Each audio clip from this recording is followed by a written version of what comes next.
Mateus capítulo 5. Todos encontraram aí? Amém? Mateus capítulo 5, versículo 17 ao 20. Diz assim a Bíblia: Não cuideis que vim destruir a lei ou os profetas. Eu não vim abrogar, mas cumprir. Porque em verdade vos digo, até que o céu e a terra passem, nenhum jota ou um tio se omitirá da lei, sem que tudo seja cumprido. Qualquer, pois, que violar um destes mais pequenos mandamentos, e assim ensinar aos homens, será chamado menor no reino dos céus. Aquele, porém, que os cumprir e ensinar, será chamado grande no reino dos céus. Porque vos digo que se a vossa justiça não exceder a dos escribas e fariseus, de modo nenhum entrareis no reino dos céus. Aleluia. Tome o seu assento aí, adorando o Senhor Jesus. Glória a Deus. Então nós estamos aí na continuidade dessa lição maravilhosa, que é como interpretar a Bíblia, parte 2. E o versículo-chave que está aqui na nossa revista, e eu só vou mencionar a leitura dele, diz, Lucas 10, 26. Então Jesus lhe perguntou: que está escrito na lei? Como interpretas? Foi uma pergunta. O alvo da lição de hoje é concluir os princípios de interpretação bíblica, estudando sobre tipologia e alegoria e apresentando alguns princípios para a interpretação das parábolas. Glória a Deus. O aluno, depois disso, será capaz de reconhecer que Jesus tem interesse em que entendamos a mensagem, a palavra de Deus. Ele também será capaz de adorar a Deus pelo interesse que Deus tem em nós, e ele será capaz de esforçar-se para agradar a Deus pela obediência. Então hoje, como nós lemos aqui, nós vamos dar continuidade ao que o pastor já havia ensinado na semana passada ou retrasada? Passada, né? Então nós vamos continuar falando sobre os princípios de interpretação bíblica. Depois vamos falar um pouco sobre tipologia, alegoria, parábolas, e vai ser uma bênção. Glória a Deus. Você está com a sua revista aí? Glória a Deus, aleluia. Diz assim o texto que inicia, né? A Bíblia é infalível quando corretamente interpretada. Com essa frase de Bruce Milne, queremos abrir essa lição, que é a continuação da anterior, porque ela ressalta, ouça bem isso, ressalta mais uma vez a importância de se conhecer e se aplicar os princípios corretos da interpretação bíblica. Nós vivemos num tempo em que muita gente lê muita coisa e tem acesso a muita coisa, mas a Bíblia, ela tem uma interpretação que é o que Deus quis falar conosco, que deseja se revelar a nós, e nós não temos como fugir disso. Um dos grandes problemas hoje, meus irmãos, é que muita gente lê a Bíblia procurando desculpas, procurando um respaldo para a sua vida e para viver da maneira que ele mesmo deseja viver, mas não lê a Bíblia, infelizmente, para buscar nela um refrigério, buscar nela um respaldo, buscar nela um caminho para que se possa seguir. Então, quando nós lemos a Bíblia de acordo com a nossa ideia, a nossa visão, nós vamos seguir um caminho errado. Quando nós lemos a Bíblia apenas com o interesse de saber mais que os outros, de buscar um conhecimento acima do que os irmãos têm, quando você lê a Bíblia com as motivações erradas, você tem uma chance muito grande de errar o caminho. Todos nós sabemos que quando Jesus citou o texto de Mateus capítulo 7, versículo 22 a seguir, quando ele disse: nem todo aquele que me diz Senhor, Senhor, entrará no reino dos céus. Jesus estava dizendo, não importa se ele vem à igreja, por mais que isso seja importante, e o salvo faz isso. Não importa se ele é um adorador, ou pelo menos aparente ser um adorador, por mais que isso seja importante, o salvo é dessa maneira. Não importa se ele conhece a minha palavra, se lá dentro ele não me amar, e não amar a minha palavra, ele não entrará no céu. Entende? Vocês entendem isso? Glória a Deus. Então, quando Deus olha para nós, ele não vê a aparência, mas ele vê o coração. E ele conhece as nossas motivações, aquilo que nos move. E é por isso que traz muito temor ao meu coração nessa manhã, porque quando eu falo da palavra, eu sinto um temor muito grande, porque essa palavra um dia me encontrou, ela mudou a minha vida, ela escreveu uma nova história em mim, e eu sei que ela tem poder de fazer nova todas as coisas. Por isso, todos os dias eu não posso deixar de lê-la. Por isso, todos os dias eu não posso deixar de negligenciá-la. Entende? Quando eu vim para Jesus, alguns anos atrás, uns 9 anos atrás mais ou menos, meu pai me ensinou que todos os dias, quando se acorda pela manhã, isso é um costume das casas de recuperação, e o meu pai passou por muitas casas de recuperação, e eu trabalhei numa casa de recuperação 8 meses, como obreiro, auxiliando ali, há uns aninhos atrás aí, né, irmãos? E todos os dias nós líamos o provérbio do dia, todos os dias nós abrimos, hoje é dia 19, então a primeira coisa que eu fiz nessa manhã, e a Carol bem sabe, né, é abrir o provérbio 19, oro, agradeço a Deus pelo dia, e palavra de Deus, provérbio 19, ler o provérbio do dia, o livro da sabedoria, que vai me ajudar a tomar decisões corretas, e ser uma pessoa com caráter de acordo com a palavra de Deus. Então, dos 9 anos para cá, todos os dias, vou lá, leio a Bíblia, me dá um temor de manhã, se eu acordar e não lê-la. Se eu sair de casa sem ler a palavra, parece que eu estou meio desviado, assim. Então, sempre eu tenho esse costume. E é interessante, porque vocês também têm o costume de vocês, né? Quando vocês vieram para Jesus e aprenderam isso, todos nós devemos ter esse temor e entender que a palavra de Deus está acima das nossas vontades e dos nossos interesses. Aleluia! Então, na lição passada de número 4, o pastor mencionou aqui, explicou muito claramente sobre alguns princípios da interpretação bíblica, que o primeiro foi, trabalhe partindo do princípio de que a Bíblia tem toda a autoridade, e a Bíblia explica a Bíblia. O segundo princípio, dentro do propósito principal do texto, daquilo que Deus realmente queria falar com o povo, e dentro do propósito do autor, sua personalidade, a forma como foi escrita, cultura, sociedade, o momento que a época estava vivendo, né? Tudo isso nós devemos observar para interpretarmos a Bíblia. Então nós nunca vamos interpretar a palavra de Deus corretamente, se nós não termos em mente que ela é possuidora de toda a autoridade que existe. Deus, ele opera de muitas formas, Deus opera de muitas maneiras, mas ele não faz nada que está fora da sua palavra. Ele deixou essa palavra para nós, revelando o seu caráter, revelando a sua personalidade e a forma como ele age. É muito certo que nós não temos o direito de julgarmos aquilo que Deus faz ou não. Ele é absoluto, é soberano e faz aquilo que ele quer, mas nós sabemos que ele está fazendo porque ele faz tudo conforme a sua palavra. E nós devemos sempre entender que a Bíblia, ela se explica sozinha, ela mesmo se dá a interpretação, o porquê de estar falando aquilo. E é muito lindo quando você lê a carta do profeta Zacarias ali, né, o livro do profeta Zacarias, depois você lê Daniel, e você lê Apocalipse e percebe que muitas coisas que foram faladas se cumpriram e muitas vão se cumprir. Você percebe que muitas coisas que os profetas falaram e depois aconteceram de fato.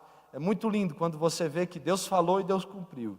É muito maravilhoso quando você vê que Deus liberou palavras e Deus cumpriu cada palavra de uma forma muito minuciosa, muito detalhada. Ele cumpriu cada uma do que ele falou. E isso é uma maravilha, porque se ele cumpriu lá atrás, ele continua cumprindo, e eu sei que ele cumprirá até o fim. Aleluia!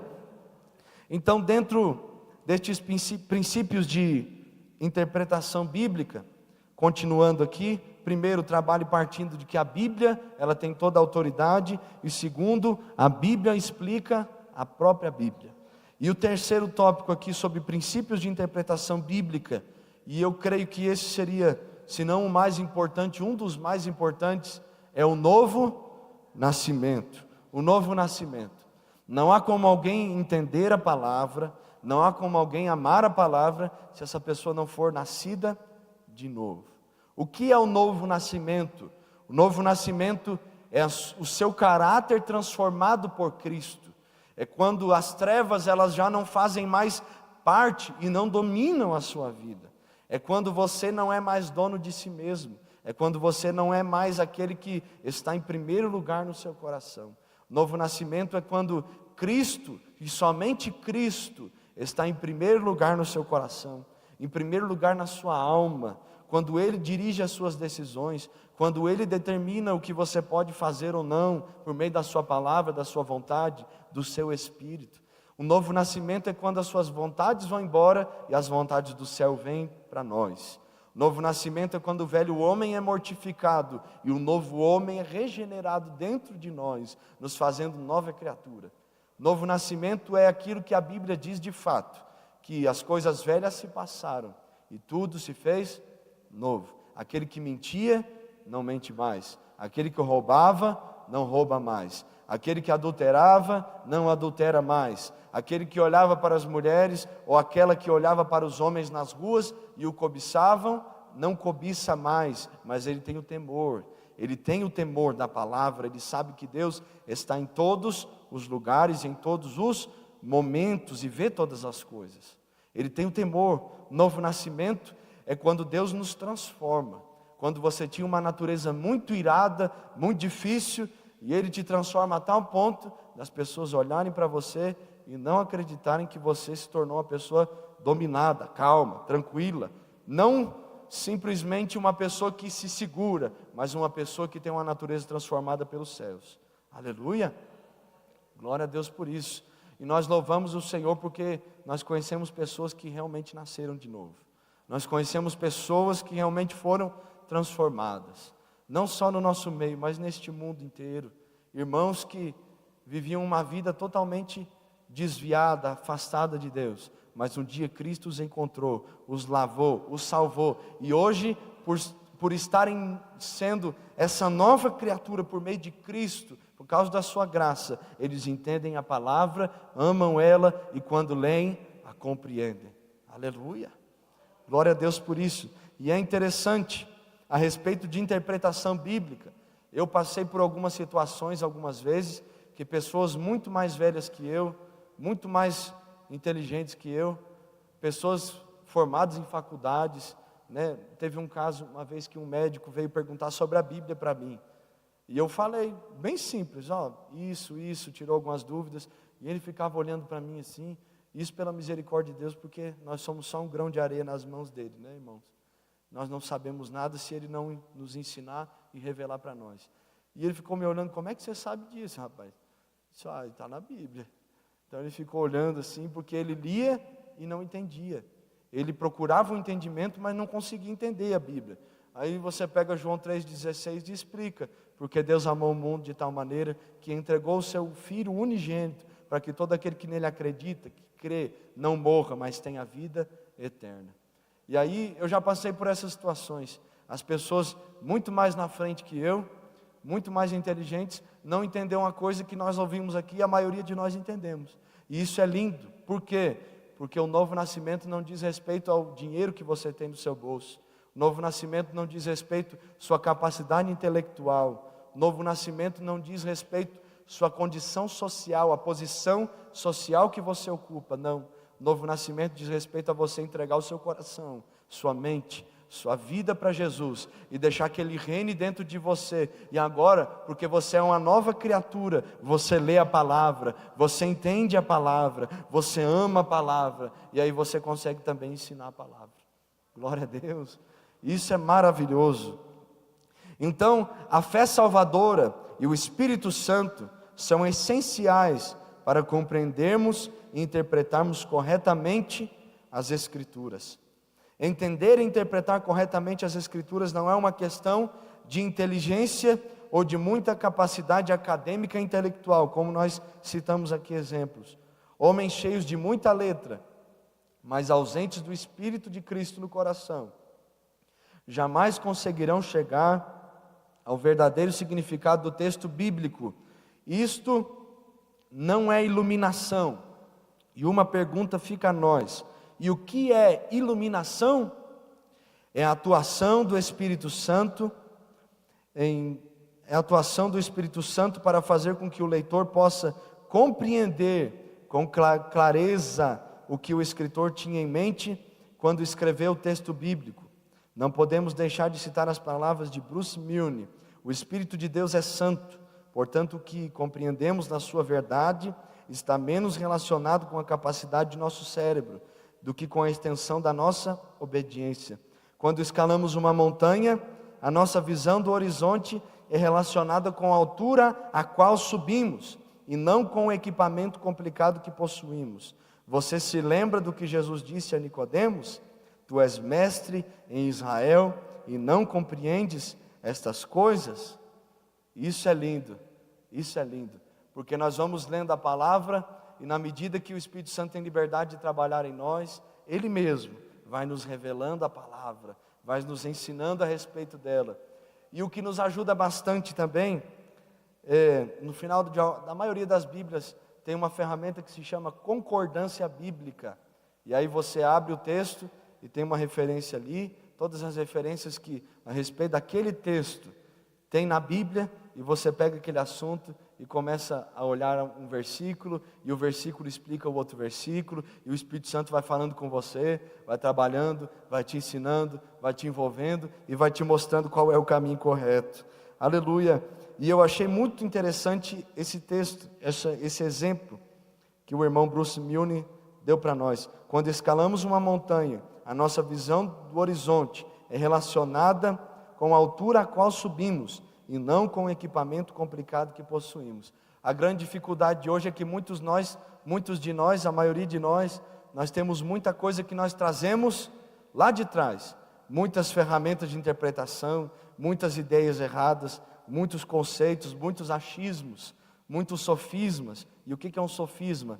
É uma mentira baseada em verdades. Então quem olha diz, é verdade, mas não é. Só tem um argumento verdadeiro, mas a sua raiz é uma mentira. Então muitos de nós temos muito disso, e nós vamos subindo na caminhada da fé, e nós olhamos para Cristo, e o que faz nós enxergarmos Ele cada vez melhor, não é o que nós trazemos lá de trás, tudo isso, nossos conceitos, nossas ideias, não, mas é cada vez mais de nos aproximarmos dEle, e saber que Ele é galardoador daqueles que o buscam. Glória a Deus. Então é isso que faz a diferença. Às vezes a gente se preocupa em saber demais, mas não busca tanto o Senhor. E esse é um problema da nossa geração, irmãos. Nós lemos muito, estudamos muito, mas não temos comunhão com aquele que é o dono da palavra. E quando nós temos comunhão com aquele que é o dono da palavra, Ele nos dá palavras de vida eterna. E essas palavras de vida eterna é que farão a diferença quando nós louvarmos, quando nós aconselharmos, quando nós ministrarmos a palavra. Conceitos e ideias são bons e maravilhosos, mas devem ser aplicados de acordo com necessidades. Mas quando o Espírito Santo dá uma palavra para você, muda tudo. Um exemplo muito bom disso é quando você está aconselhando alguém e você ouve, conversa e vai, e nada funciona. Aí o Espírito Santo te dá uma palavra e você só diz aquela palavra. E o que aconteceu tal dia, tal hora, tal momento, e a pessoa se quebranta, reconhece. É isso que faz a diferença. Às vezes você sabe todas as ferramentas, tudo bonitinho, conhece o padrão, conhece todo o caminho para onde vai, mas não tem o Espírito Santo. E é o Espírito Santo que quebranta, que constrange, que convence-nos da justiça, do pecado e do juízo. Então nós precisamos da iluminação do Espírito Santo em nossa mente, em nosso coração. E antes de nós entendermos a palavra, nós devemos sempre ter em mente que nós precisamos nascer de novo. Precisamos cada dia mais nos convencer de que precisamos de Cristo e nos conscientizarmos de que sem Ele nós não somos nada. Está dando para entender mais ou menos, gente? Glória a Deus, vocês estão acordados aí? Diz um amém. Glória a Deus. Glória a Deus. Então, trabalhe partindo do princípio que a Bíblia interpreta a Bíblia. Trabalhe do princípio de que a Bíblia assim mesmo se explica. E nós devemos entender que um dos principais princípios de interpretação bíblica é o novo nascimento. Se não for novo nascido, vai confundir muita coisa, vai enrolar muita coisa, e é por isso que hoje nós temos seitas e heresias aí, que se você pegar a origem dela, os conceitos dela, você vê muitas distorções e vê que a vida das pessoas estava muito erradas, e por isso que às vezes elas não conseguiram, porque não tiveram aquele encontro, aquela transformação por meio de Cristo. E o quarto princípio, está aí na sua revista, Interprete a experiência pessoal à luz da Bíblia, e não a Bíblia à luz da experiência pessoal. O pastor citou aqui sobre o ser empírico, na lição passada, que o ser empírico não é maior que a palavra. O eu, a minha experiência, as experiências que eu tive com Deus, elas nunca serão maiores que a palavra. Elas nunca vão contradizer a palavra. Se você receber uma profecia, algo que Deus aparentemente falou com você, mas essa profecia não está de acordo com a Bíblia, essa profecia não é de Deus. Deus não se confunde, Deus não erra, tudo que Ele faz é por meio da sua palavra. Nossas experiências, encontros sobrenaturais que tivemos, tudo tem uma explicação por meio da Bíblia, tudo tem um respaldo bíblico. As nossas experiências, aquilo que nós experimentamos, aquilo que nós vivemos, elas nunca serão maiores que a palavra.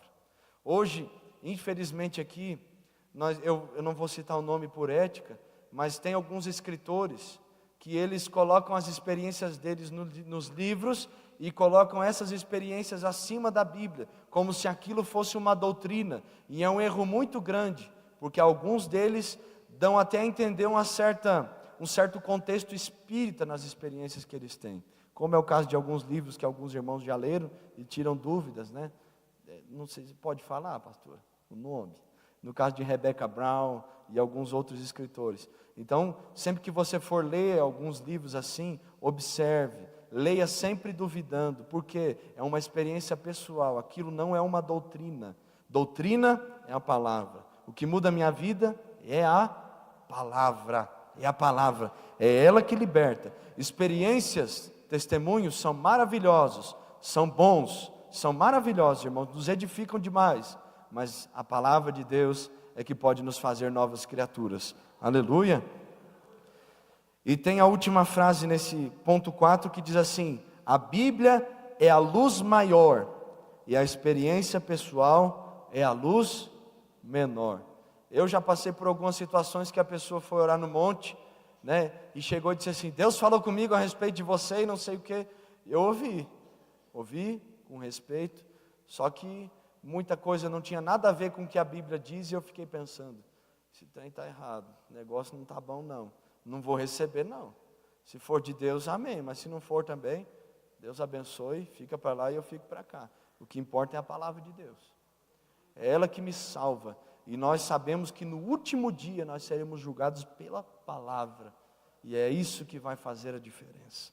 Então, tenha experiências e busque experiências com Deus, mas entenda que essa experiência, ela nunca é maior que a palavra. Aleluia. Dê um glória a Deus aí, só para acordar os irmãos que estão cochilando. Aleluia. Glória a Deus. Ponto 5. Os exemplos bíblicos só têm autoridade quando aparados por um mandamento. Isso quer dizer tão somente que ao ler a Bíblia, você não deve seguir o exemplo de cada pessoa que encontra. Não precisa comprar uma passagem de avião e ir ao Egito confrontar os líderes como fez Moisés. Não precisa negar Jesus como fez o apóstolo Pedro.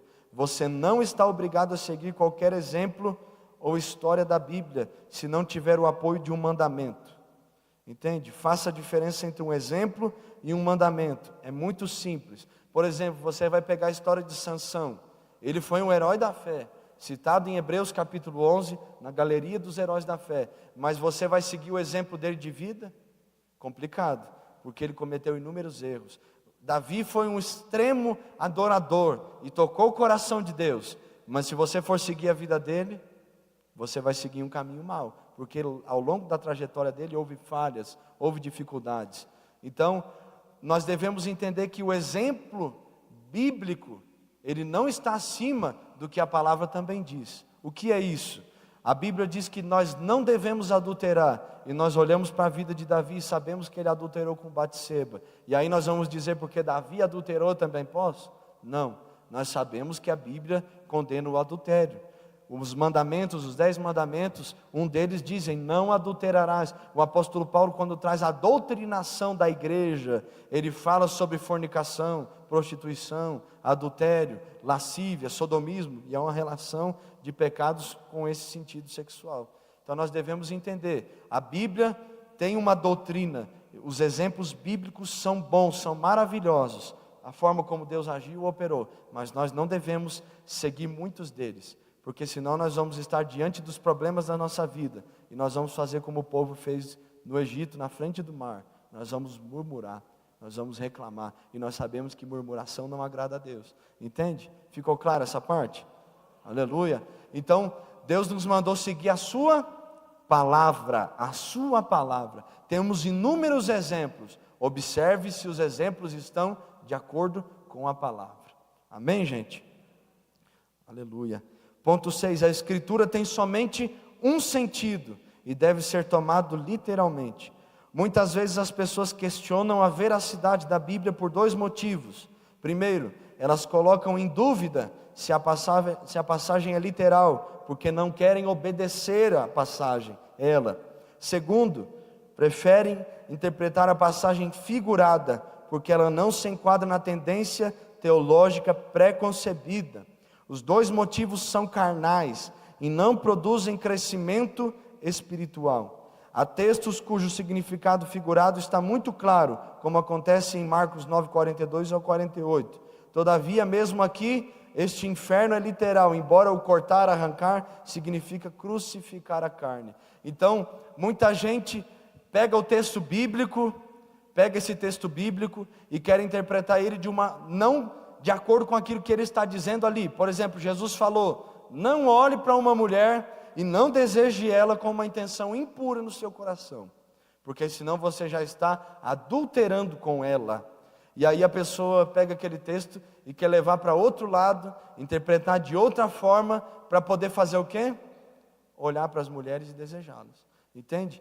O problema é esse, interpretar a Bíblia com o seu coração, com a sua vontade, com as suas experiências. Não, a Bíblia ela está acima de nós, a palavra de Deus está acima de nós, e nós devemos sempre ter em mente, que quando ela diz para eu não fazer, quando ela diz para eu não seguir essa direção, é porque realmente ao homem os caminhos parecem direitos, mas o fim deles são caminho de morte, aleluia. Então nós devemos entender isso, que nós não podemos, no meio de textos bíblicos que nós temos dúvidas, pegá-los e interpretá-los de acordo com a nossa vontade humana, mas nós devemos pegá-los e ver o que Jesus quis dizer, qual era o contexto da época, por que ele estava falando isso, e agora eu vou atrás, vou entender, ele disse isso por causa dessa forma, dessa maneira que as pessoas agiam, e ele quis corrigir, quis ensinar, quis mostrar que o reino dos céus é diferente, e porque o reino dos céus é diferente, eu devo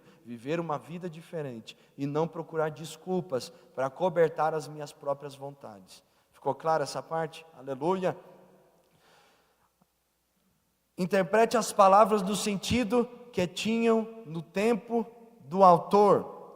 E um exemplo muito interessante disso é quando o apóstolo Paulo vai falar sobre os sacrifícios, sobre comer carne de porco, comer a comida dos sacrifícios. É interessante por quê? Porque ali você observa que não é só um mandamento para aquela igreja, não comais, não é só isso, mas tem todo um contexto, todo um pano de fundo por trás. Por que ele estava falando aquilo? Por quê? Porque vinham as prostitutas cultuais, elas iam adorar no meio do povo de Deus, e ali havia uma certa ligação entre as pessoas que estavam no mundo e os irmãos em Cristo, conviviam, festas, sacrifícios, festa da cidade, então eles vinham e todos comiam de uma mesma comida, que era oferecida aos ídolos. Então nós entendemos que quando o apóstolo Paulo estava se referindo daquela forma, no texto, ele estava escrevendo para a igreja que estava em Corinto, então ele estava familiarizado com a cultura, com a sociedade, com o tempo. Então sempre que nós vamos interpretar a Bíblia, nós devemos olhar para isso, nós devemos atentar para este tempo, atentar para o pano de fundo, atentar para a história, amém, gente? Olhar para o que realmente o escritor estava dizendo, o que realmente ele estava querendo dizer quando ele escreveu aquilo. Não faça, use o véu, faça isso, entende? Haja diferença entre vocês, haja distinção entre luz e trevas, haja distinção entre verdade e mentira. Não faça isso, porque ele estava interpretando aquilo, escrevendo e direcionando a igreja de acordo com o momento em que ela estava vivendo. Olha o que diz o texto aqui: você não conseguirá fazer isso sem a ajuda de um dicionário bíblico, porque vai te ajudar na interpretação de palavras e ensinar alguns costumes. Enciclopédia teológica ou comentário. Por quê? Porque traz um comentário da época, explicando qual era o cenário que foi escrito aquele texto daquela forma. Muitas vezes a palavra usada no contexto bíblico tem um sentido diferente do que é usado hoje. E é por isso que quando nós pegamos aquela Bíblia, nova tradução da linguagem de hoje, NVI, você percebe que é muito diferente, né? Então você percebe que tem muita coisa que a linguagem que era usada lá atrás, alguns dizem que a tradução mais fiel que nós temos é a corrigida Almeida Corrigida Fiel, de 1995. Então você pega a corrigida Almeida Fiel, de 1995, e pega a nova tradução da linguagem de hoje, você vai ver que tem muita diferença lá. Por quê? Porque se usava palavras naquela época e hoje se usa outras. Muitas vezes a palavra usada no texto bíblico tem um sentido diferente do que é usado hoje. Além disso, existe o contexto do texto, isto é, uma mesma palavra pode ter um significado diferente quando usada em outra circunstância. Por exemplo, a palavra fé, em Romanos 14, 23, o seu significado original significa consciência tranquila. Consciência tranquila. Não tem o mesmo sentido usados em Hebreus 11, 1, que diz que a fé é a certeza das coisas que se esperam, mas a prova das coisas que não se veem. Embora o termo seja o mesmo, até no texto grego. Então, o que o escritor estava dizendo, porque o autor é só um, nosso Senhor Jesus, por meio do seu Espírito, o que o escritor estava dizendo naquele texto, naquele contexto, tem toda uma interpretação, e nós não podemos simplesmente pegar uma palavra e jogar ela, e agora o que estava dizendo aqui? Não. Aqui fala Romanos 14, 23 e Hebreus 11, 1, é a mesma palavra, mas o sentido da palavra estava aplicado de uma outra forma. Quando ele escreveu Romanos 14, 23, estava falando sobre uma consciência tranquila, e Hebreus 11 estava falando sobre a fé, sobre crer, entende? Quando eu creio, eu tenho uma consciência tranquila. Aí pega a palavra no original, certeza, upostasis, sentar-se debaixo, descansar em Deus. Então tem todo um significado aí, um contexto, e nós devemos sempre observar isso, entender isso, e buscar realmente entender aquilo que o escritor estava dizendo daquela forma, e não nos levar simplesmente por aquilo que nós ouvimos. Amém?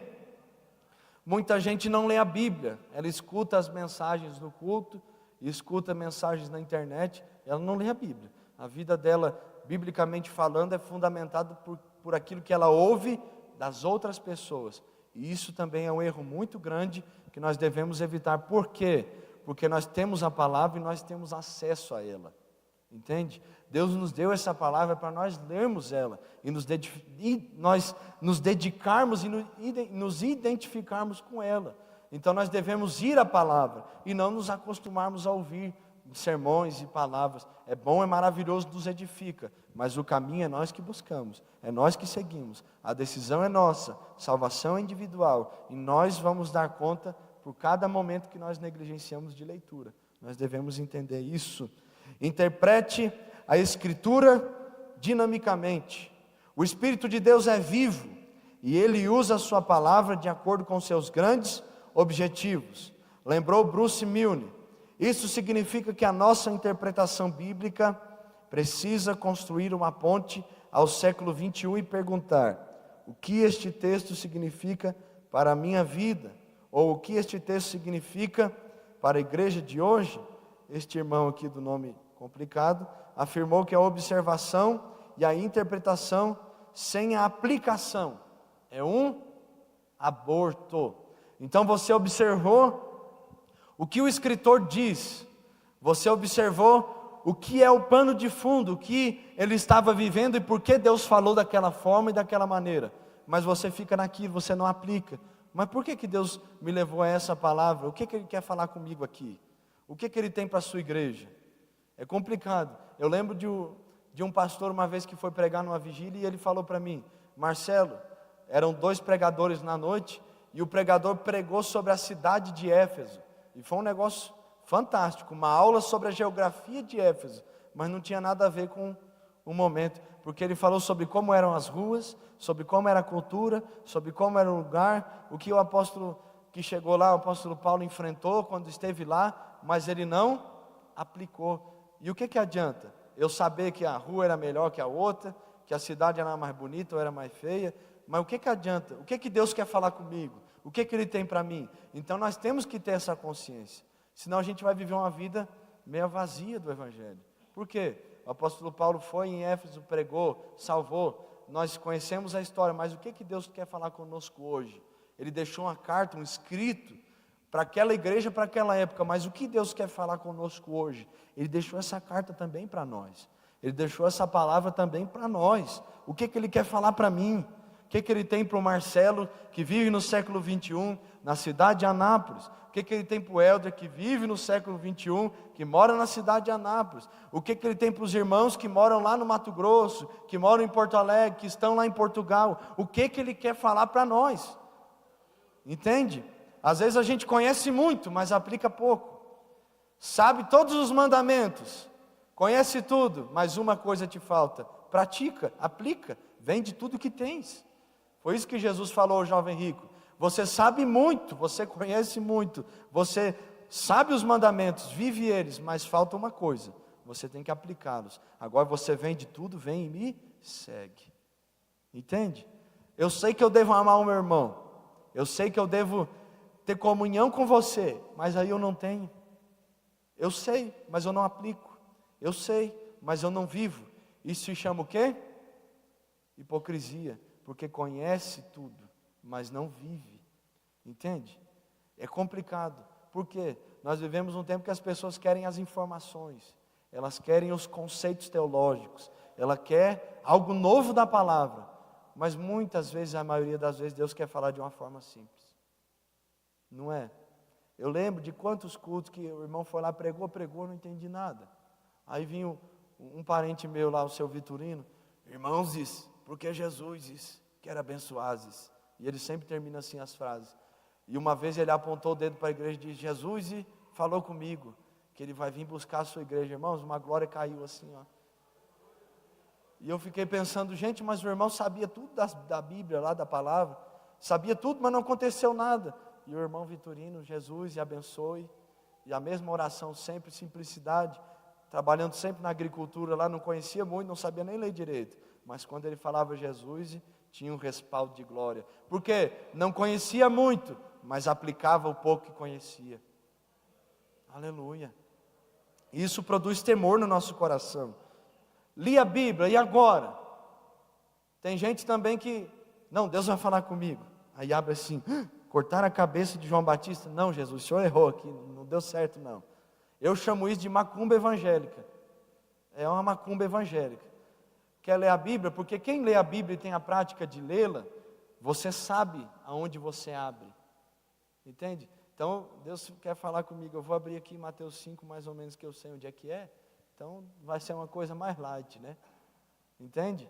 Então, não faça isso. Não sorteie os versículos. Não. Aqui tem um sério problema com a caixinha das promessas. Lá em casa não tem, né? Mas tem um sério problema. Tinha uma casa de uma irmã que nós íamos visitar, e a irmã chegava lá: irmãos, antes de vocês entrarem aqui, tome um versículo da minha caixinha das bênçãos. É só bênção. A pessoa está com a vida errada, vai pegar um versículo de quê? De bênção. Não tem um arrependa-se, crede no Evangelho, para que os vossos pecados sejam perdoados. Não tem algo que toque na pessoa. Não, Deus vai te abençoar. Aquele que habita no esconderijo do Altíssimo. O problema é estar em habitar, né? Para depois ter as outras coisas. Entende?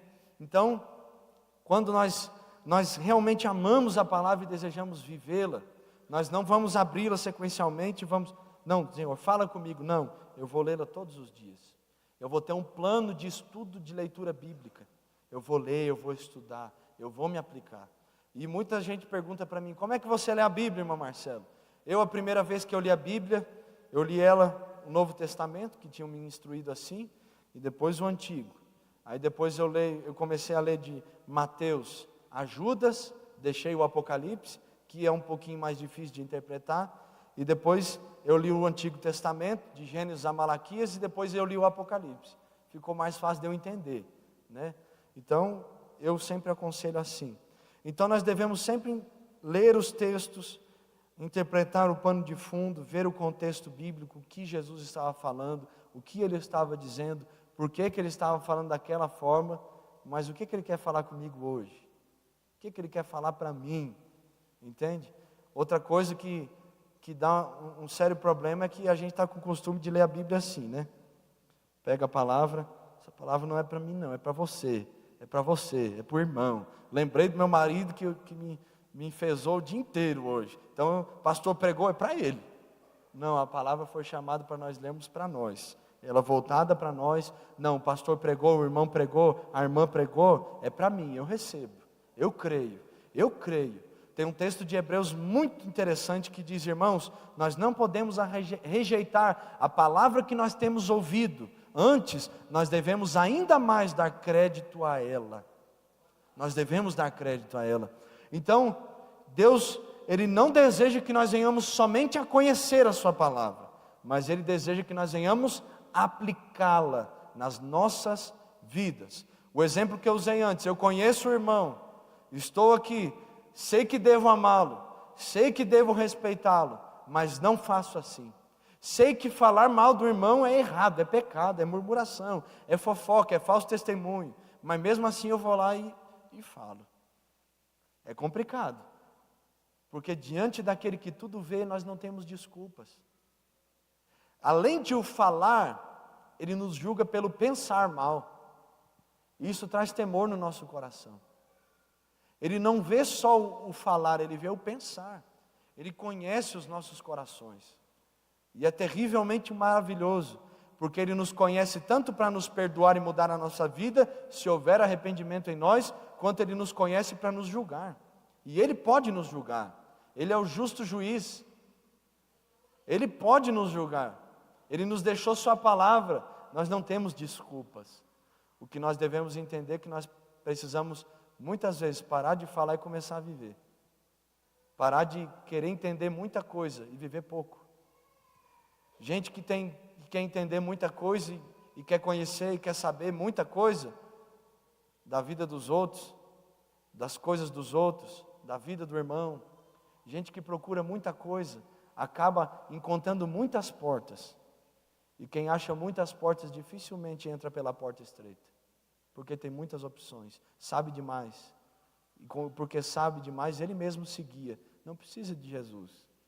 Agora, quem realmente entende que, além de entender, eu devo aplicar, eu devo amar, eu devo compreender. Não, o irmão está nervoso, mas tem uma raiz, tem um motivo para ele estar daquela forma. Eu não sei porque que eu estou falando isso não, mas eu vou falar, viu? O irmão pode até ter pecado, gente, mas teve uma raiz. Ele pecou, mas o que fez com que ele pecasse não é o ato, mas foi algumas coisas lá atrás que aconteceram. Quer ver a questão de adultério? Não é o ato do adultério que é o problema está na raiz, porque ele sabia que olhar e desejar era errado, mas ele foi quebrando pequenos princípios, e por quebrar pequenos princípios foi levando a grandes erros. Entende isso? Então eu rejeito a palavra aqui, não foi para mim, foi para o irmão. Eu nego a palavra aqui quando eu digo que ela não é para mim, ela é para a pessoa que está do meu lado. Eu estou negando a palavra, porque toda a palavra é divinamente inspirada e ela é poderosa em Deus para corrigir, redarguir, consolar, edificar, e ela é para mim. Ela é para mim. Ah, mas eu não cometo esse tipo de coisa. Mas pelo menos é um cuidado que você deve ter, é um alerta para que você tenha um cuidado a respeito daquilo. É um alerta, é Deus olhando para você e dizendo: meu filho, lá na frente você vai passar por essa tentação, por essa dificuldade. E aí você vai entender que a minha palavra já veio ao seu encontro antes de você passar por esse momento. Quando a Bíblia diz assim: não ireis, mas se você irá, não peque. O que ela está dizendo? Eu prefiro que você não ire. Deus está falando, não ira. Mas se chegar a isso, não peque. Não peque. Deus está dizendo, eu quero evitar que você peque. Então, não ira. Não estoure, não exploda, não xingue, não brigue. Cale-se, reflita. E é difícil, mas é possível. Não é fácil, mas é possível. É possível. Por mais que muitas vezes nós falhamos nessas áreas. Eu falho nessa área algumas vezes. Entende? Mas todo dia nós estamos ali. Deus nos dê graça. Deus nos dê força. Nos ajude quando irarmos. Nos ajude a não pecarmos. Não pecarmos. Nos ajude a ter o domínio. Nos ajude a ter a temperança, o fruto do Espírito. Nos ajude. Para que nós possamos viver uma vida de acordo com a sua palavra. Perfeição não é você ser 100%. Mas é você ter um coração realmente que busque a Deus. Um coração realmente quebrantado. Um coração realmente que busque ao Senhor e acima das suas falhas. Deus, eu falhei hoje com o Senhor, fui omisso, mas eu estou aqui, eu peço perdão e eu preciso que o Senhor me lave. Eu preciso que realmente que o Senhor me levante, para que eu não caia mais no erro que eu caí. Nós devemos ter essa consciência. Conheço, sei interpretar, tenho todas as ferramentas, sei tudo, e agora? Aplique. Viva, entenda, compreenda, mas viva o Evangelho. Nós precisamos todos os dias aplicarmos essa palavra. Quando já teve momentos na nossa vida, na minha vida e da Carol pelo menos, né? Que quando a gente media a nossa semana pelo culto de domingo, gente. Engraçado, né? A palavra de domingo era como se fosse a direção da semana, e sempre é. Então Deus falou conosco dessa forma neste domingo. Então quer dizer que essa semana vai ser uma bênção. Vamos ter que aguentar o que for necessário. E vamos suportar. Deus falou conosco no domingo, então quer dizer que Ele tem uma direção para nós. Segunda-feira está aí. Vamos ficar meio ligado, que nem diz o gaúcho. Fique esperto, porque tem algo que Deus quer falar conosco. Ouvimos a palavra, vamos começar a aplicá-la já amanhã de manhã, ao sairmos do culto, já vamos aplicar o mais rápido possível. Para que Deus nos guarde e nos livre de todo mal. Aleluia.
Verdade, glória a Deus. Muito boa contribuição do pastor Raimundo. Nós não devemos achar, né? O problema do achismo é esse. Você julga de acordo com aquilo que você viveu, pensa. Você julga, mas o problema está, Deus falou porque conhece o coração. Conhece lá dentro. E aí nós não conhecemos. Aí é a diferença. Deus falou porque tem um motivo. Deus falou porque é uma direção que Ele está dando. Deus falou porque eu devo obedecer, eu não devo achar não, devo questionar não. Se Deus falou, eu vou seguir e eu tenho que ir até o fim, em nome de Jesus. Tem um texto na Bíblia que eu gosto muito, 1 Coríntios capítulo 1, o apóstolo Paulo, ele fala algo, está na Bíblia, depois você lê lá, qualquer coisa. Diz assim: eu não fui ter com vocês com palavras de sabedoria humana, mas sim em demonstrações do Espírito e do poder de Deus. Entende? Então ele estava dizendo que eu não fui só ter com vocês, ensinar vocês, pregar a vocês só com o conceito humano, não é só isso. Eu fui falar com vocês e estive diante de vocês ensinando a palavra dirigida pelo Espírito Santo, inspirada pelo poder de Deus, pela direção de Deus. E essas palavras não só foram palavras de homens, mas elas fizeram obras sobrenaturais, operaram milagres e trouxeram em si o respaldo da palavra. Aleluia! Então nós entendemos o quê? Que nós devemos interpretar a Escritura com muita sabedoria, muito temor, muita paciência e cautela, né? Seria bom se todos tivessem aquele Novo Testamento em grego, né? O Antigo Testamento em hebraico, e aí vai. Por quê? Porque ali, a Adriele que me deu um de presente, glória a Deus por isso. Ali você pega a frase no original, e você vê o original da palavra, o sentido correto, e aí você percebe o que realmente estava querendo dizer e o que realmente se explica. Por que nós temos muitas traduções diferentes? Por quê? Porque se você pegar uma palavra, por exemplo, no Novo Testamento, que foi escrito no grego, o grego helenista, né, o grego mais comum, a linguagem mais comum do dia a dia dos irmãos que viviam naquela época, você percebe que na tradução para o português, tem uma derivação de palavras muito grandes, de 7 a 8 palavras, sendo que é uma palavra só, mas o significado são 8, 9, e aí dependendo quem organizou a tradução bíblica, vai ver o que cabe ou não, entende? Analisando o contexto. Então não é que a Bíblia, ela não foi adulterada, não, mas ela tem um sentido, e às vezes pode sair um pouquinho. Então sempre procure uma tradução correta. Eu quando leio algumas traduções, parece que eu não estou lendo a Bíblia, eu estou lendo um livro secular. Então eu gosto da Almeida Fiel, aleluia, aquela mais antiga lá, que me faz entender, por mais que às vezes é difícil, me faz entender, aleluia. Então seria bom se todos nós tivéssemos isso. Então nós vamos entrar aqui na segunda parte dessa lição, que vai entrar sobre a questão de formas de interpretação bíblica. Algumas coisas que tem na Bíblia, que nós devemos entender, que nós devemos compreender, para nós podermos realmente interpretar melhor a palavra do Senhor. E a primeira delas é tipologia. Tipologia. Olha a definição de tipologia e a sua etimologia da palavra. A tipologia é uma técnica mediante a qual pessoas, eventos, instituições ou objetos de qualquer espécie passam a simbolizar ou ilustrar a pessoa de Jesus Cristo, ou então aspectos da fé, da doutrina, das práticas, das instituições cristãs. Lá embaixo, irmãos, o termo grego tipos aparece no Novo Testamento 14 vezes, traduzido por modelo, padrão, exemplo, que está lá em Atos 7:44, 1 Timóteo 4:12, Hebreus 8:5, e todas essas palavras envolvem o uso de tipos para efeitos didáticos. Resumindo, tipologia é aquilo que o escritor usa para fazer com que as pessoas que estão lendo, elas entendam melhor aquilo que elas estão lendo. Tipologia é usada muitas vezes em uma situação, muito em pessoas e objetos. Se você pegar dentro da tipologia bíblica, a pessoa que mais aponta para Cristo no Antigo Testamento, através da sua vida e das circunstâncias que cercaram a sua vida, você vai ver que o exemplo mais perfeito de Cristo, dentro da tipologia bíblica do Antigo Testamento, é José. Por quê? Porque ele foi amado pelo pai, ele foi vendido pelos irmãos, e Jesus também foi. Ele foi injustiçado, Jesus também foi. Foi condenado, Jesus também foi.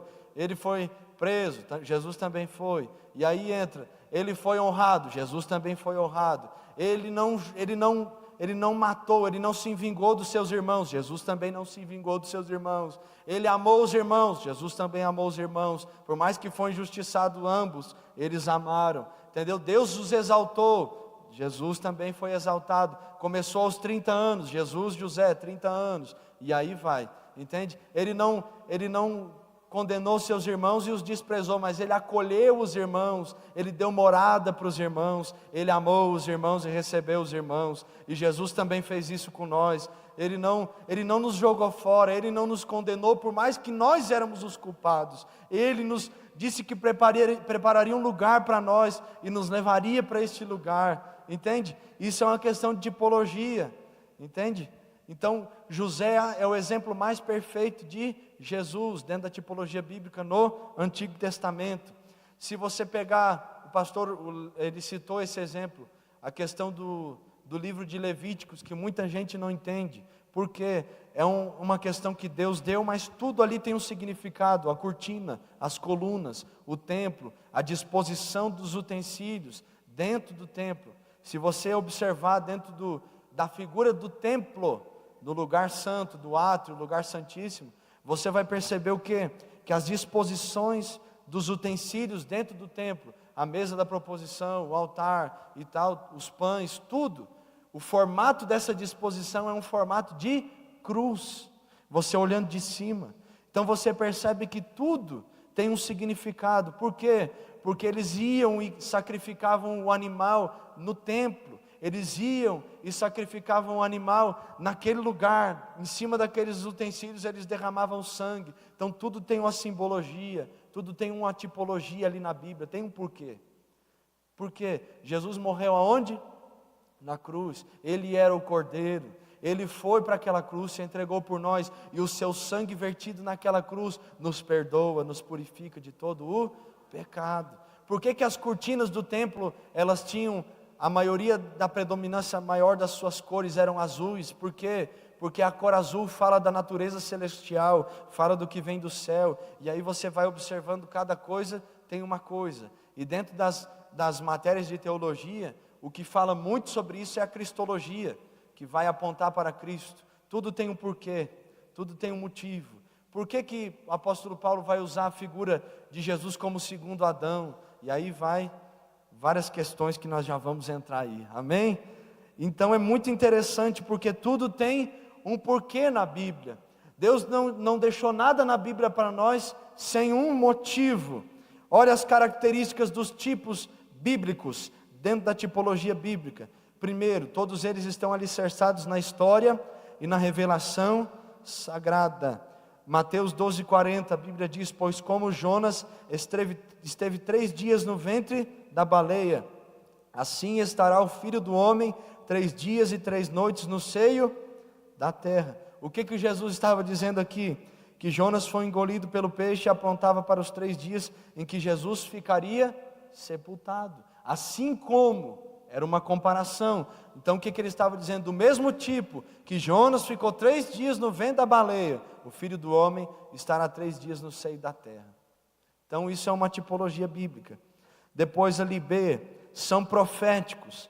João 3,14, e como Moisés levantou a serpente no deserto, assim importa que o Filho do Homem seja levantado. A serpente que Moisés levantou no deserto apontava para quê? Para a crucificação de Jesus. Todos aqueles que eram picados pelas cobras, quando eles olhavam para aquela serpente que foi levantada no deserto, eles eram curados. Então todos nós, quando nós olhamos para a cruz, nós somos o que? Curados, libertos, transformados. Tudo tem um porquê. Fazem parte integral da história sagrada e da doutrina cristã, e não foram inventados posteriormente por rabinos ou místicos. São cristocêntricos. Tudo que fazem aponta para Jesus. Um exemplo disso, Lucas 24:24. E alguns dos que estavam conosco foram ao sepulcro e acharam-se assim como as mulheres haviam dito, porém a ele não viram. Mas o texto aqui que nós lemos, esse versículo, fala sobre o momento que as mulheres foram ao sepulcro, mas o foco ali era quem? Jesus. Elas foram por causa de Jesus. O centro da Bíblia é o quê? Jesus. Nós estamos aqui nessa manhã por causa de quem? Jesus. Então tudo deve ser por meio de Jesus. Então todos os tipos da Bíblia, toda a simbologia bíblica, de alguma forma, ela vai apontar para Cristo, e deve apontar somente para Ele. E são excelentes para instrução e edificação. Cada tipo provê uma espécie de janela que permite a entrada de luz sobre o assunto ventilado. A carta aos Hebreus é o supremo exemplo de como funcionam os tipos bíblicos. Se você pegar a carta do escritor aos Hebreus, que há uma discussão teológica muito grande, e ninguém sabe geralmente quem é que escreveu, então nós não afirmamos nada. Se você pegar essa carta aos Hebreus, você vai perceber que o escritor, o foco dele era provar que tudo do Antigo Testamento era a sombra das coisas que viriam, a sombra do Novo Testamento. Então ele pega sobre o sacerdócio, vai falar sobre o sacerdócio, e ele prova que Cristo é o sacerdote perfeito, ele é o sumo sacerdote, acima de todos os sacerdotes. Ele vai falar sobre os anjos, aí ele explica que Cristo está acima de quem? Dos anjos. Ele vai falar sobre os profetas, ele explica o quê? Que Cristo está acima dos profetas, e ele prova que Cristo é o sacrifício perfeito. Tem um versículo de Hebreus que eu gosto muito, que diz que antes Deus falava por meio dos profetas, mas agora nos fala pelo meio do Filho, nos fala por meio do Filho. Então nós devemos sempre olhar para Jesus. Sempre que você for ouvir uma mensagem, um sermão, se esse sermão não aponta para Cristo de alguma forma, não guarde ele no seu coração. Tudo que nós fomos fazer, tudo que nós fomos pregar, tudo que nós fomos cantar, tudo que nós fomos praticar na nossa vida, tem que apontar para Jesus. Tem que apontar para Jesus, porque Ele está acima de tudo, de tudo. Então, dentro da tipologia bíblica e simbologia bíblica, tudo aponta para Cristo.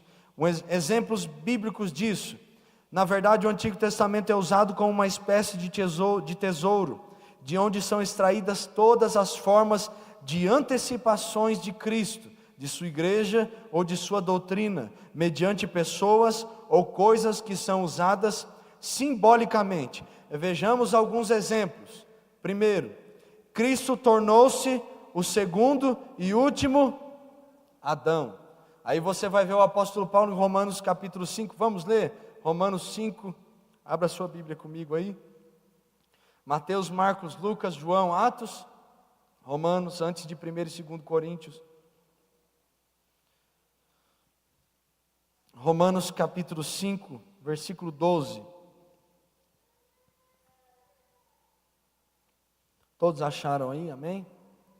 Eu vou ler aqui rapidamente para nós não perdermos o tempo aqui, não passarmos do horário.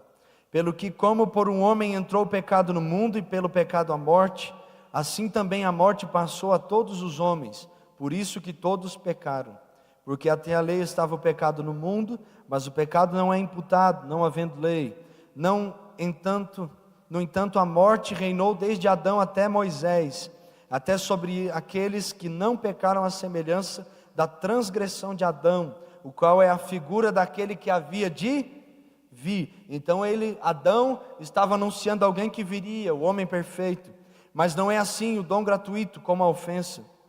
Porque se pela ofensa de um morreram muitos, muito mais a graça de Deus e o dom pela graça, que é de um só homem, Jesus Cristo, abundou de muitos. E não foi assim o dom como a ofensa, por um só que pecou, porque também o juízo veio de uma só ofensa, na verdade para condenação, mas o dom gratuito veio de muitas ofensas para justificação. Porque se pela ofensa de um só, a morte reinou por este, muito mais os que recebem a abundância da graça, do dom da justiça, reinarão em vida por um só, Jesus Cristo. Então você percebe o quê? Que aqui Paulo está fazendo uma tipologia bíblica. Ele está pegando o Adão como uma figura daquele que haveria de vir, Adão apontando para Cristo. Aí você começa a perceber, né? Quando Adão pecou aonde? No jardim. Ele era aquele que foi chamado para cuidar do jardim. Então ele era o quê? O jardineiro. Quando Jesus ressuscitou, o Evangelho de João vai falar o quê? Que olharam para Jesus e a Bíblia diz o quê? Que acharam que ele fosse o jardineiro. Você percebe isso? Confundiram Jesus com o jardineiro. Aí você pega o quê? Quem falhou na questão do pecado primeiro foi a mulher, depois o homem.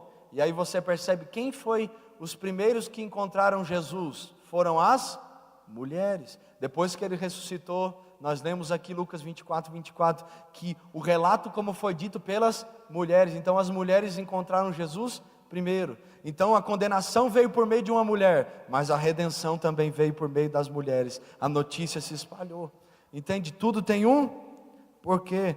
Por meio de Adão veio o pecado, mas por meio de Jesus veio a redenção. Adão caiu, mas Jesus nos levantou. Adão nos trouxe condenação, mas Jesus nos trouxe justificação e salvação. Então aqui, segundo, a primeira Páscoa ilustrava Cristo. A primeira Páscoa era a ilustração de que Cristo seria a nossa Páscoa. Por ele haveria de vir o perdão sobre nós. Então o Cordeiro Pascal antecipava o Cordeiro de Deus. Israel no deserto tipificava certos aspectos da vida cristã. Você pega o momento em que o povo de Israel viveu e teve ali na sua peregrinação no deserto, você vai ver de uma forma ou de outra, tudo aponta para Jesus, tudo aponta para Jesus. O tabernáculo foi figura do ministério de Cristo, desde a encarnação, passando pelo sacrifício, indo ao estado de glorificação nas alturas. Então você vai ver que o tabernáculo ali, tudo tem um porquê. Depois você estuda isso mais profundamente. Então você vai ver que o tabernáculo vai apontar para a encarnação de Jesus, o seu sacrifício e a redenção. Então depois profundamente você pega ali e vai ser uma bênção. Segundo exemplo aqui de figura de linguagem de interpretação. Alegoria. Alegoria vem do grego alegorel, falar simbolicamente. É a narrativa em que pessoas representam ideias ou princípios. As narrativas bíblicas são histórias verídicas e não alegorias. Temos, no entanto, uma aplicação alegórica, feita pelo apóstolo Paulo em Gálatas 4, do 21 ao 31. Portanto, em Gálatas 4, 24, encontra-se a única referência em que a palavra alegoria aparece em toda a Bíblia. O que seria esse exemplo que o apóstolo Paulo usou? Seria quando ele estava falando sobre a lei e a graça. E aí ele usa a alegoria de Agar e Sara. Então ele pega isso e faz como um exemplo. A questão da alegoria, para ficar mais fácil de nós entendermos, ela possui vários pontos de comparação, mas ela tem um só termo como foco da sua exemplificação. Entende? Ficou claro isso? Ela é um exemplo, ela tem várias comparações, mas ela tem um só assunto central, ela tem um só foco. Por que eu estou falando isso? Porque depois nós vamos ver sobre parábolas, que de uma certa forma vai trazer também essa linha, só que tem as suas diferenças. Então, quando o apóstolo Paulo vai usar esse exemplo de Agar e Sara, ele estava falando sobre duas ideias, dois princípios, dois fatos. Paulo usou essas duas mulheres para falar dos dois pactos, a lei e a liberdade em Cristo. Então ele usou esse exemplo para poder esclarecer, e você vai ver na Bíblia alguns exemplos, como no caso de João 15, quando Jesus vai falar sobre a videira. Você vai ver quando Jesus falou sobre os vinhateiros, que ele transmite uma alegoria da sua vida, da sua história e daquilo que ele iria trazer para nós, que é a salvação. Então você vai ver ao longo da Bíblia essa figura de linguagem. Nós sempre devemos fazer a diferença entre alegoria e parábola. Preste atenção nisso, que é importante para nós. A alegoria é uma figura de linguagem, ou seja, um recurso especial de que se vale quem fala ou escreve, para comunicar a expressão com mais força, mais colorida, mais intensa, e trazer a sua beleza à interpretação e à exemplificação. A parábola é um gênero literário, isto é, o que falamos, a maneira como falamos, a forma que damos ao nosso texto. Um texto, ele tem vários tipos de gênero, ele pode ser narrativo, descritivo, dissertativo, poético, parabólico, mas existem várias formas também de se expressar. Então nós entendemos o quê? Que um dos exemplos de interpretação é a alegoria, que ela é uma forma de comparação, que ela vem com um assunto central, mas ela tem várias comparações dentro dela mesma. Agora as parábolas, Está ficando mais ou menos claro aí? Vocês estão entendendo mais ou menos? Vocês me ajudam aí, gente. Só quem está entendendo, levanta a mão aí. Eu sei que é um pouquinho complicadinho, mas Leslie me ajuda aí. Vai dar certo. Então, nós vimos sobre a tipologia, sobre a alegoria e as parábolas. Parábolas são histórias contadas, usando exemplos do dia a dia comum, mas que revelam verdades eternas. O termo parábola é formado por duas palavras gregas.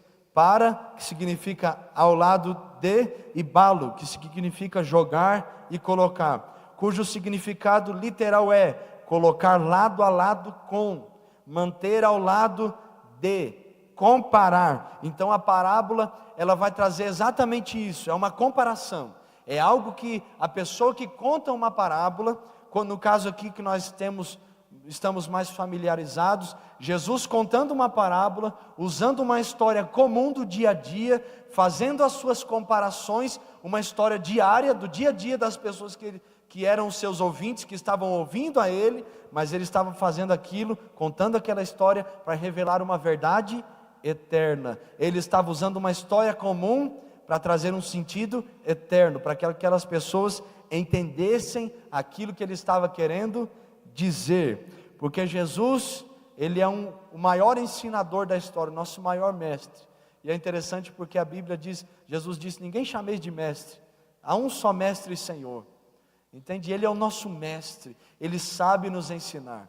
Então quando Jesus estava contando as parábolas, o propósito de Jesus não era complicar a vida das pessoas que estavam ali, por mais que às vezes ele foi simples, mas ninguém entendia ele, entende? Porque só os espirituais discerniriam as coisas espirituais. Ele não queria realmente que as pessoas entendessem ele naqueles dados momentos, mas a maioria das vezes Jesus se fez entendido, e por mais que ele fosse o homem mais inteligente, mais sábio da história, acima de Salomão, acima de Daniel, ele usou palavras simples para falar conosco, para ensinar as pessoas que estavam ali e para nos ensinar hoje.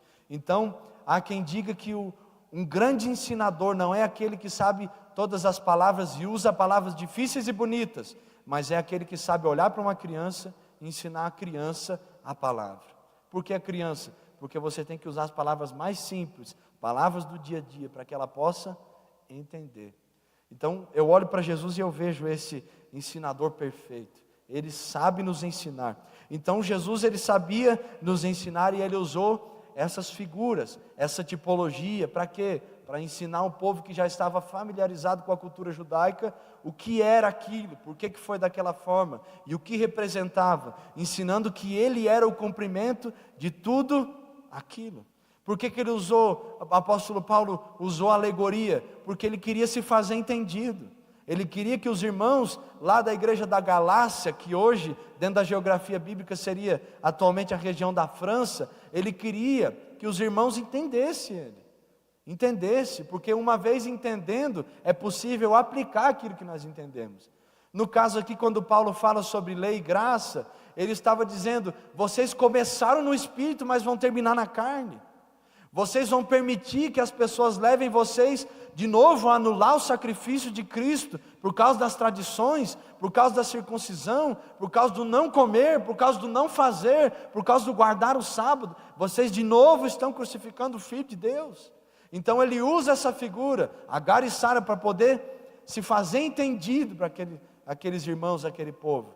Então, quando Jesus conta as parábolas, e quando nós vemos algumas parábolas no Antigo Testamento, nós percebemos que Deus, dono de toda a sabedoria e supremacia, de toda a soberania, porque Ele está acima de tudo e todos, mesmo sendo Deus, Ele desejou se revelar a nós, Ele desejou se fazer conhecido, e Ele usou de figura de linguagem humana, usou de palavras simples para poder falar conosco. Então nós sabemos que Deus usou de tipologias, Deus usou de alegorias, mas também usou de parábolas. Aleluia!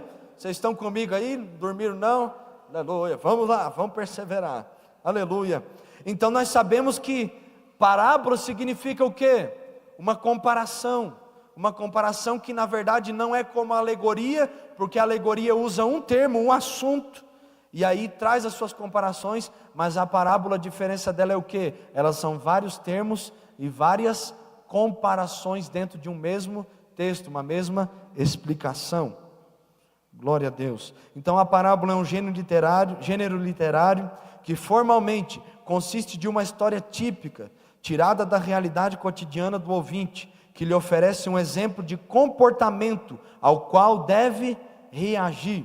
Por exemplo, o bom samaritano de Lucas 10 e o juiz iníquo de Lucas 18. Por que Jesus estava usando aquela figura de linguagem? Porque ele queria se fazer entendido.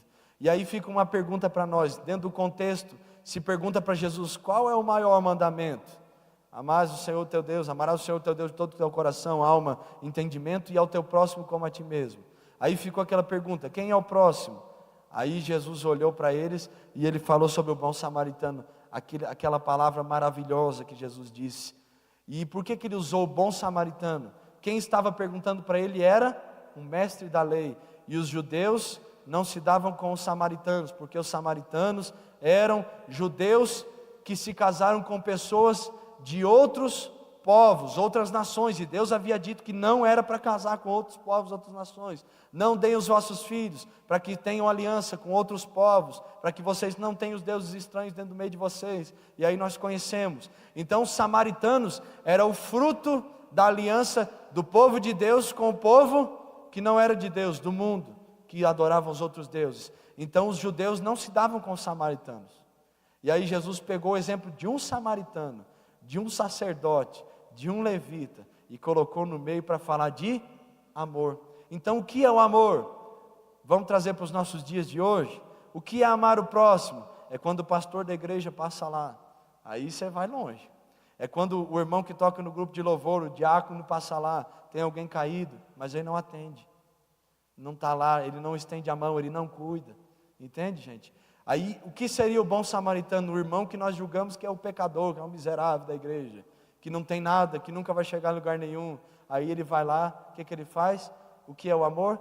Esse irmão vai lá e estende a mão, por mais que tenha suas limitações, suas dificuldades, ele vai lá e estende a mão, cuida, ele vai lá e abençoa, ele vai lá e paga todas as dívidas, cura as feridas, e diz, eu vou pagar as dívidas dele agora e eu vou voltar para pagar o resto depois.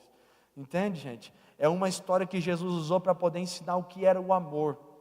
Que o amor não está ligado a uma religiosidade, não está ligado a uma ideia, mas está ligado em uma ação. Eu decido amar porque amo a Deus e Ele me ama, e porque Ele me amou eu amo também.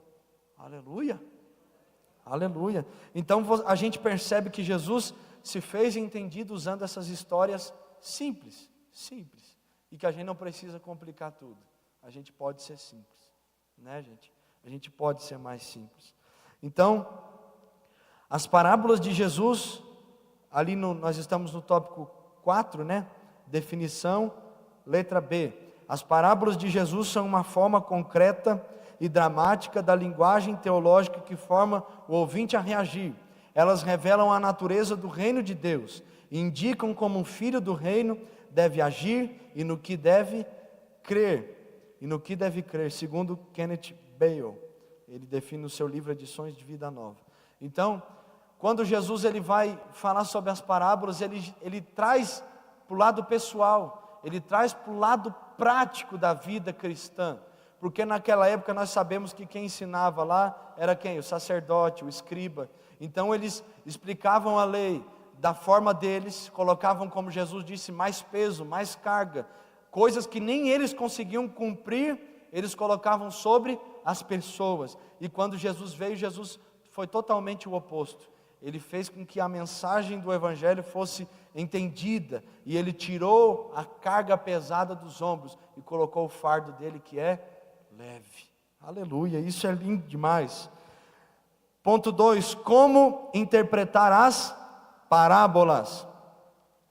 Pense na questão ali do auditório em que Jesus estava falando, aos escribas e fariseus, às multidões ou aos discípulos. Analise isso. Toda vez que você for ler uma palavra, você vai ver no contexto a quem Jesus estava falando. E aí você vai entender o porquê que ele estava falando, porquê que ele falou daquela maneira, porquê que ele se expressou.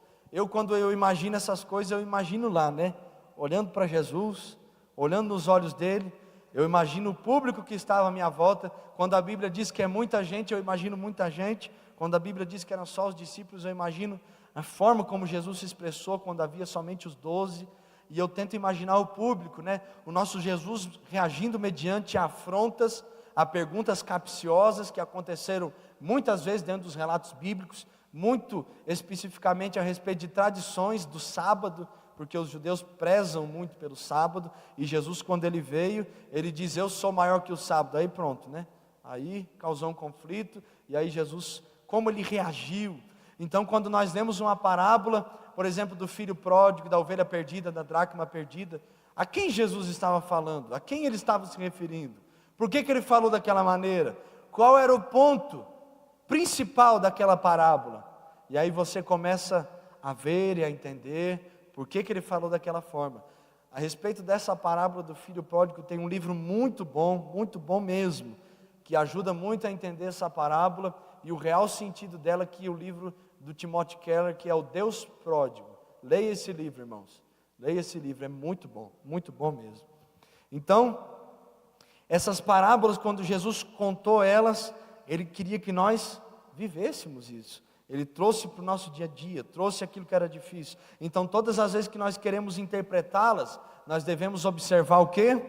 O contexto, por que ele estava falando. E examine também cuidadosamente o contexto, o que vem antes e depois dessa parábola, está relacionado a ela ou não. Por quê? Porque às vezes no relato bíblico, você lendo tudo de uma vez só, pode ter confusão. Então observe bem, pontos, vírgulas, quando muda um determinado assunto. Um dos textos de mais difícil interpretação bíblica, para mim, é o texto de Hebreus capítulo 6, que vai falar sobre aqueles que um dia tiveram uma iluminação dada pelo Espírito, que provaram os dons celestiais e as virtudes do século vindouro, e recaíram, que pisaram de novo no sangue de Cristo, e aí eles não teriam salvação. E aí há muitas discussões teológicas e brigas, e cada um puxa para um lado, e aí fica aquela coisa, o que esse texto quer dizer? Cada um fala um negócio, a gente não entende. Então você pega o contexto, capítulo 5, e vai lendo capítulo 5, 6 e 7, e aí é onde você vai conseguir entender melhor aquilo que o escritor estava querendo dizer. Então sempre que nós temos um texto que nós não conseguimos entender, que é alguma coisa difícil para nós, por que Jesus estava falando sobre vinhateiro, sobre videira, sobre os ramos? Por que Jesus estava falando daquilo? Eu não entendi. Observe o contexto, o público, e observe o que vem antes e depois. Porque às vezes você lê uma coisa que não tem nada a ver, entendendo que é naquela situação, naquele contexto, não tem nada a ver. Então observe bem, pontue, como eu já disse aqui, preste bem atenção nos pontos e vírgulas. Tem gente que quando vai ler a Bíblia, não para em nada, né? Não para em ponto, não para em vírgula, não vê os acentos, mas se tem um acento, se tem um ponto, se tem uma vírgula, é porque tem um porquê, é porque está encerrando um assunto, começando o outro, é porque está dando continuidade, mas mudou o sentido, entende? É porque está justificando o porquê se aplicou daquela forma. Então nós não podemos ler de qualquer jeito, temos que ler com atenção, com foco. Mas me dá sono na hora de ler, irmão Marcelo. Mas também você trabalha o dia inteiro, e aí deixa para ler a Bíblia meia-noite, você acorda às 4 da manhã para trabalhar, e lê a Bíblia meia-noite, vai dar sono, irmão. Observe o tempo que você está mais desperto, procure um tempo de leitura. E se você tem um tempo à noite, realmente tem tempo para ler, e dá sono, mas toda vez que eu leio dá sono, faça que nem o nosso pastor sempre nos ensina, pega uma fruta, uma maçãzinha, pica ali, vai comendo devagarinho. Eu gosto de café, né, irmão? Tem jeito, eu tomo café lendo, quando eu não estou de jejum, né, porque de jejum a gente não toma café, né, irmão? Mas aí tem gente que toma, infelizmente. Aí você está lendo a Bíblia, toma um cafezinho, toma um chimarrão ali, vai ser uma benção, tá bom? Então, interpretando parábolas, nós devemos observar o público que Jesus estava se referindo, devemos observar o contexto do texto, e também devemos observar o fundo histórico e cultural da época de Jesus. Sem isso nós não temos como entendermos aquilo que Jesus realmente estava querendo dizer. Por que Jesus falou? Por que Jesus interpretou? Por que ele fala sobre liberdade? Porque o povo estava preso. Preso por quem? Pelos romanos. E aí você observa todo um contexto. Sem isso você não entenderá parábolas como as de Lucas 9, 57 e 62. O livro As Parábolas de Lucas, já citado, é um excelente comentário que considera o fundo cultural das parábolas do Evangelho de Lucas.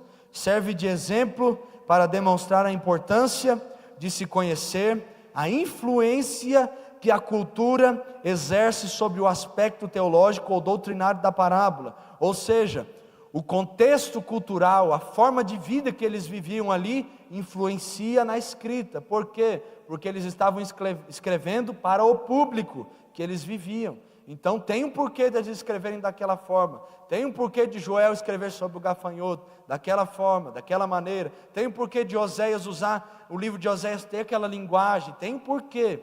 E nós devemos sempre observar o fundo histórico, cultural.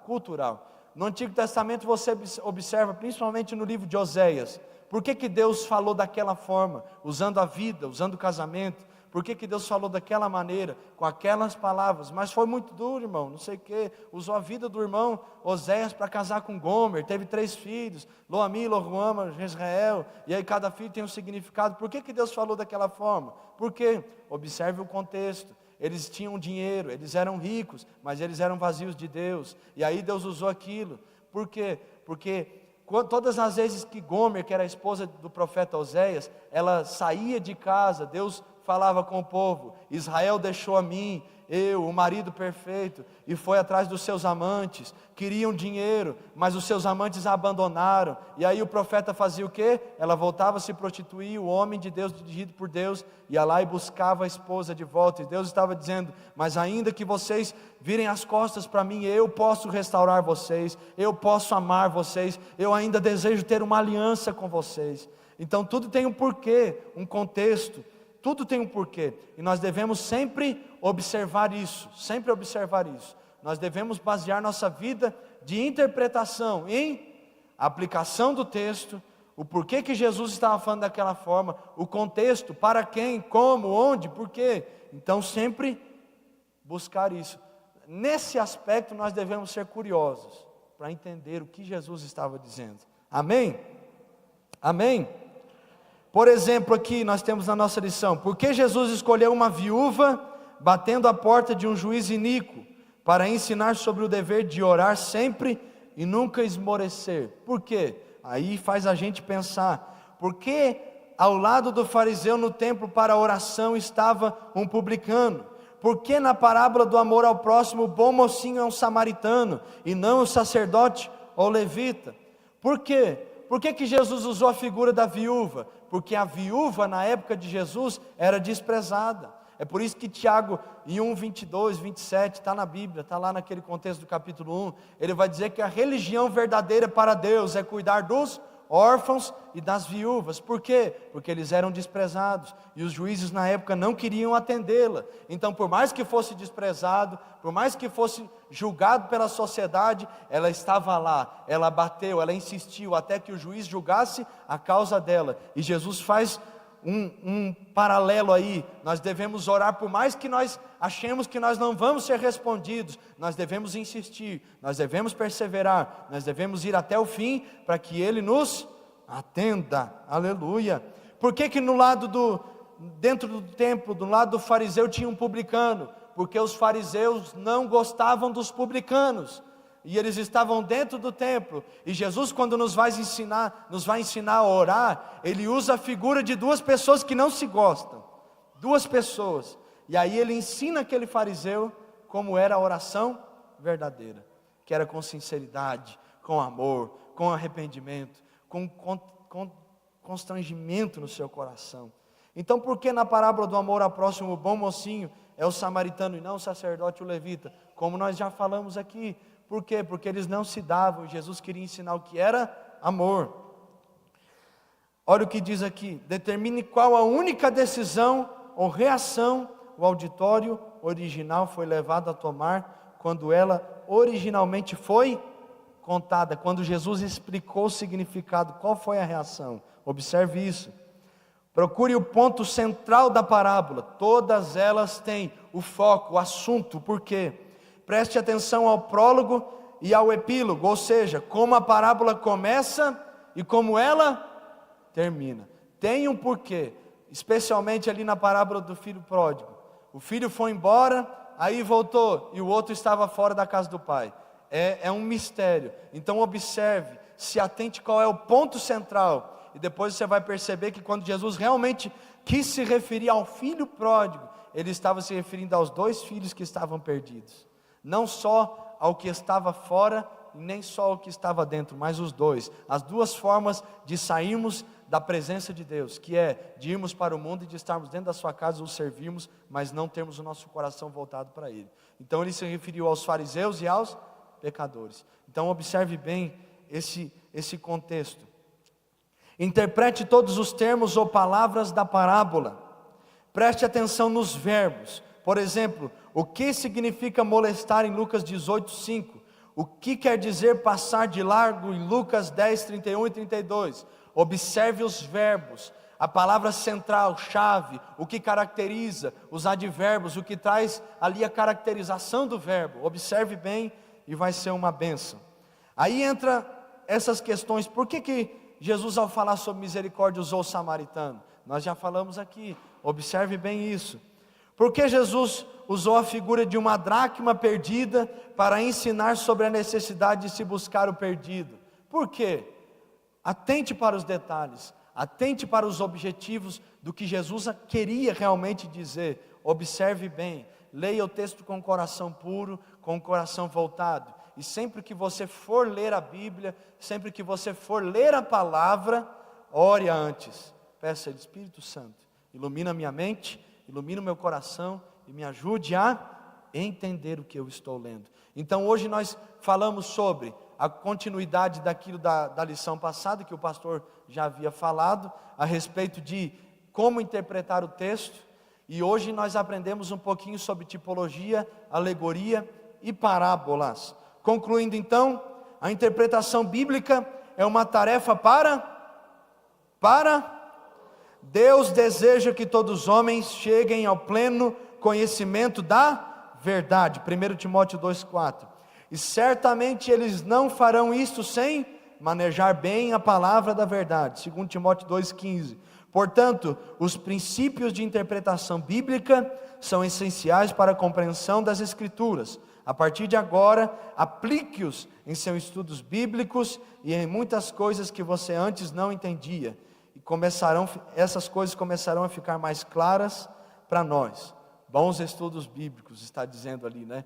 Então, comece a observar bem, comece a analisar o texto, o contexto, o começo, o fim. Analise bem qual é a figura de linguagem, se é uma tipologia, se é uma alegoria, se é uma parábola, e aplique essas ferramentas. Eu tenho certeza que a partir da aula passada, dessa aula, nós vamos ler a Bíblia com mais sabedoria, com mais entendimento. Nós vamos ter a mente mais aberta para podermos interpretar a palavra do Senhor, porque hoje nós aprendemos sobre essas ferramentas, e se você conseguir aplicá-lo no seu dia a dia, você vai ter um entendimento melhor do que Jesus tem para você, do que Jesus tem para nós, e o que nós devemos fazer a partir de agora. Amém? Vamos orar então? Antes de nós orarmos, antes de você se colocar sobre os pés, alguma pergunta, alguma dúvida, dentro da lição, dentro do que nós temos comentado aqui, alguma dúvida, alguma coisa que passou em branco, porque às vezes passa, né? Alguém quer falar alguma coisa? Só levante sua mão. Ninguém, gente? Glória a Deus então. Então vamos nos colocar sobre os pés, para nós orarmos e agradecermos a Deus, que a partir dessa manhã nós possamos valorizar mais as sagradas letras, que a partir dessa manhã nós possamos amarmos essa palavra que temos, lermos, estudarmos, nos dedicarmos, aplicarmos ela em nossa vida, julgarmos menos os irmãos, mas amarmos mais a palavra e termos ela em nós. Nós sabemos muito, mas nós devemos viver mais ela. Nós devemos amar os nossos irmãos, devemos aplicar o que a Bíblia diz e não o que eu penso. Amém? Que a partir dessa manhã nós possamos ter a nossa mente mais aberta a respeito da interpretação bíblica. Pai, em nome de Jesus nós oramos nessa manhã e pedimos, estende tuas mãos sobre nós estende tuas mãos de graça, estende tuas mãos de misericórdia, sobre tudo que falamos, sobre tudo que mencionamos aqui nessa manhã, a respeito das ferramentas de interpretação bíblica, a respeito, Senhor, de tipologia, alegoria, parábolas, a respeito das formas de aplicarmos essa interpretação, em nome de Jesus. Te damos graças porque o Senhor sempre nos instrui, te damos graças porque sempre o Senhor nos ensina, te damos graças porque o Senhor é bom, fiel e misericordioso, e está aqui nessa manhã, abençoado.